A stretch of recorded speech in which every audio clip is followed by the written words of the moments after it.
السلام عليكم ورحمة الله وبركاته متابعين الكرام، متابعي قناة فن تربية الطيور، مرحبا بكم إلى حلقة جديدة ودرس جديد. طبعا اليوم لقائنا مع المربي نهاد، مصاب بمرض متلازمة دورن. طبعا توفيق. بدنا نحكي أنا وياه عن موضوع طيور الكناري اللي كانوا مربيين وشو صار بطيور الكناري. طبعا هلا هو ضيف عندي موجود وبدي أعطيه، جاي لعندي ياخذ طيور. يسوع إيه، ايش كنت مربي يا نهاد؟ وداع توفيق. كنار؟ توفيق. كنارات؟ توفيق. لمين أعطيتين؟ ذكرك. هيك كانوا؟ حلو. إيه، لمين أعطيتين؟ توفيق. أعطيتي لتوفيق. كم واحد عندك كان؟ ليه؟ اثنين. لا. اثنين ولا ثلاثة؟ ايه. اثنين. كم ليه؟ بيضة بعضه؟ وداع. ها؟ وداع. كم بيضة؟ ليه؟ بيضتين. ليه؟ أربعة؟ لا مسك. 4 بيضات. ايه. كنت تفتح العش وتشوف البيضات وتشوف هيك طالع انا قدام؟ هيك. ها؟ يعني تمسك العش وطالع لبرا وتشوف البيضات. شو؟ تمسك الانتاي وتعمل لها هيك بديلة؟ يسوع. ايه، وتشوف البيضات. ايه. كم فرخ طلعوا؟ ها؟ كم فرخ عندك؟ وش ليه؟ طلعوا اثنين. ليه؟ ايوه، يعني موتت اثنين وطلعوا اثنين. ايه. كويس، يعني بداية مع تربية نهاد العصافير ممتاز، يعني موت اثنين وخلى اثنين.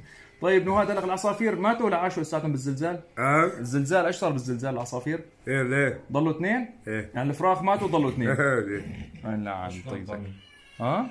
ايش كنت الطعمين؟ ها؟ ايش كنت لا الطعمين؟ مسك. مخلوطة؟ ابوطة. ايش مخلوطة؟ ابوطة. مخلوطة؟ ايه. لك ما بياكلوا مخلوطة هدول عدس؟ ها. لك ايش كنت طعمين؟ هدول بياكلوا بزر، ها؟ قنبز، بول. ايه. قنبز بول. وبريق، ايه. وشو كمان؟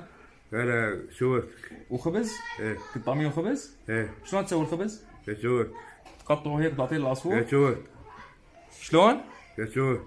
يعني طعمين الخبز تقطعه هيك تقطيع؟ شو؟ تقطيع الخبز. وشو كمان؟ ها؟ وشو كمان طعميون؟ يا شو. بطاطا؟ وضع. ايه. وشو كمان؟ يسوع. شوي يسوت، ما فهمت عليك. يسوع. حليب؟ يحب. حليب؟ ايه. كويس، اذا عم طعميه حليب كويس. طيب وين العصافير هلا ضلوا؟ ها؟ وين ضل العصافير؟ توفيق. عند توفيق. طبعا اخوه توفيق. بدك عصافير من عندي؟ ايه. كم واحد اعطيك؟ ليه؟ 4؟ خمسة. 5؟ الله.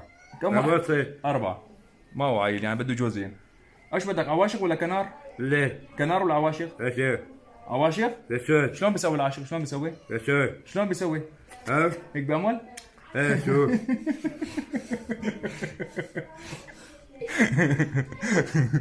شلون بيسوي؟ يسوع.